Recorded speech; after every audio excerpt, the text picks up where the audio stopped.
company in Ireland is working to bring the world's tallest moving statue to 21 cities. So far, these statues don't exist, but they're currently in the early stages of development, and they're being designed by an architectural studio in Berlin. The owner is currently seeking partner cities that want to install the statues. Now, the giant is designed to be one of the most exciting visitor attraction concepts of the 21st century, and it was inspired by the 18th century novel Gulliver's Travels. In the book, a shipwrecked traveler lands on an island where the people are 6 inches high, which makes him a giant. Now, the giant is a programmable moving statue that is 10 stories tall or 125 feet tall, and its skin is millions of LED pixels that will allow it to take the form of anyone, whether it be someone from history, a celebrity, an athlete, or even a superhero.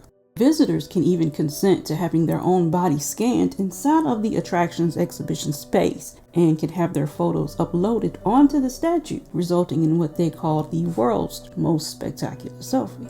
Each giant will cost the city between 18 to 24 million to develop, depending on where it is and the size that they want it to be. People of the world, welcome to the giant. The viewing tower. See the city from the shoulders of a giant. The roof garden. New dimensions in retail, gastronomy, and special events for diversity of occasions. A space to celebrate the great and the good. The game changers. The icons of your city and country. Every hour, the giant transforms into an extraordinary person. From sports, science, characters, your favorite heroes, and recites poetry and words of wisdom to the crowds below.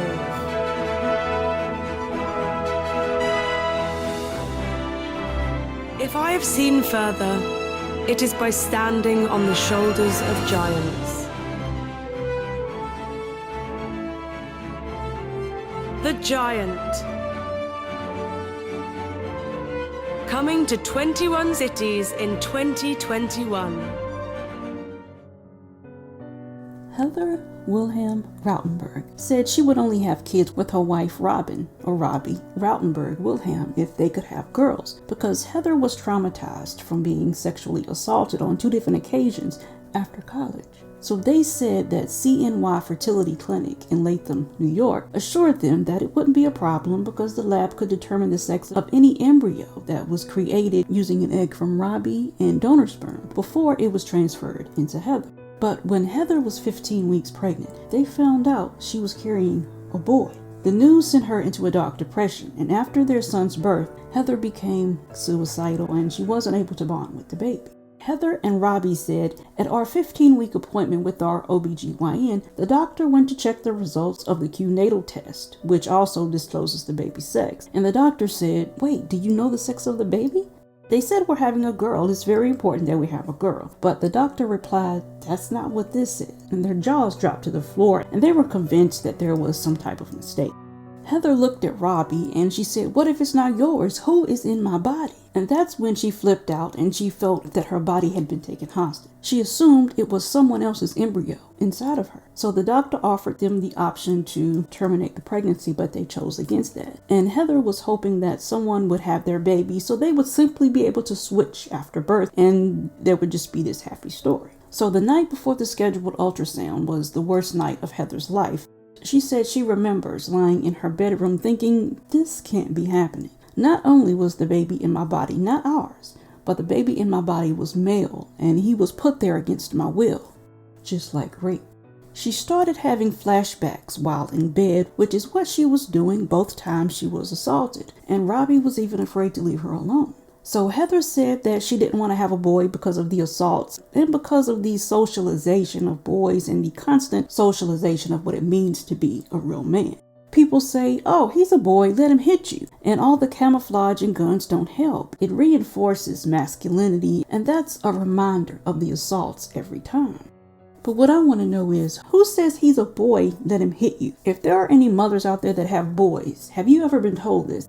I don't have children, so I'm not privy to this type of information, but no child should ever hit their parents, whether it's a boy or a girl. I don't understand. But even though Heather was devastated, their family and their friends were happy. And she said that was the most isolating thing, that we had a healthy baby, but I had no emotional connection. And now I had to wrap my mind around having a child forever that I wasn't planning on. Throughout the whole pregnancy, she said that she couldn't connect to the baby. And at about 27 weeks, she started to bleed, so she was rushed to the ER. And what happened was she had a placental abruption, which she later found out happens to people that have suffered physical trauma or stress. So she was put on modified bed rest and said that she just wanted to get this baby out of her. They were really worried about her going off the deep end, so they didn't even talk much about the baby unless they had to. So in December of 2020, their son was born and he was placed in the NICU. They went to see him every single day for 19 days. And at home, Heather was trying to breastfeed him, but it was really hard. She wanted skin-to-skin connection, but she ended up wearing things so he couldn't touch her chest. And when he did, she said it sent electric shock waves through her. Now this part sounds like something from a horror movie. She said she started experiencing extreme anxiety, and she would look at the baby and it would contort into the faces of all these grown men that she knew. She said it was so creepy. Whenever that happened, she had to give the baby to Robbie. Heather said she literally thought she was going insane, and she often had thoughts of hurting herself, and she also had complex postpartum depression. The baby is 1.5 years now, and he's been an easy baby. Heather said that when it's just them, it's amazing. But when they're out in the world, he's a symbol of something, being socialized as the same people who did bad stuff to her. And they say that they both love their child, but they've had to work harder than anyone should have to work to make sure that they're all alive. Bill Gates has said that a potential new pandemic could likely stem from a different pathogen to that of the C family. But he added that advances in medical technology should help the world do a better job of fighting it if investments are made now. He said, we'll have another pandemic. It will be a different pathogen next time. He said it was already too late to reach the WHO's goal to vaccinate 70% of the global population. Currently, 61.9% of the world's population has received at least one dose. Next time, he said, we should try and make it, instead of 2 years, we should make it more like 6 months. He also said adding that standardized platforms, including messenger RNA, mRNA technology, would make that possible. A 61-year-old man in Germany has reportedly been vaccinated at least 87 times against C-19, and here's how he did it.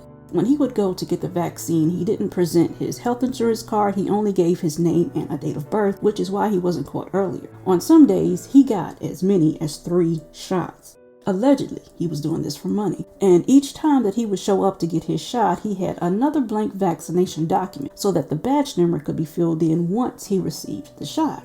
He would then sell these documents to people who needed the document but didn't want to get the shot. He was caught after a clinic employee caught on and was able to recognize him. And when he showed up at a vaccination site, employees called the authorities and he was arrested. But it's not clear how much he was paid for each record that he sold.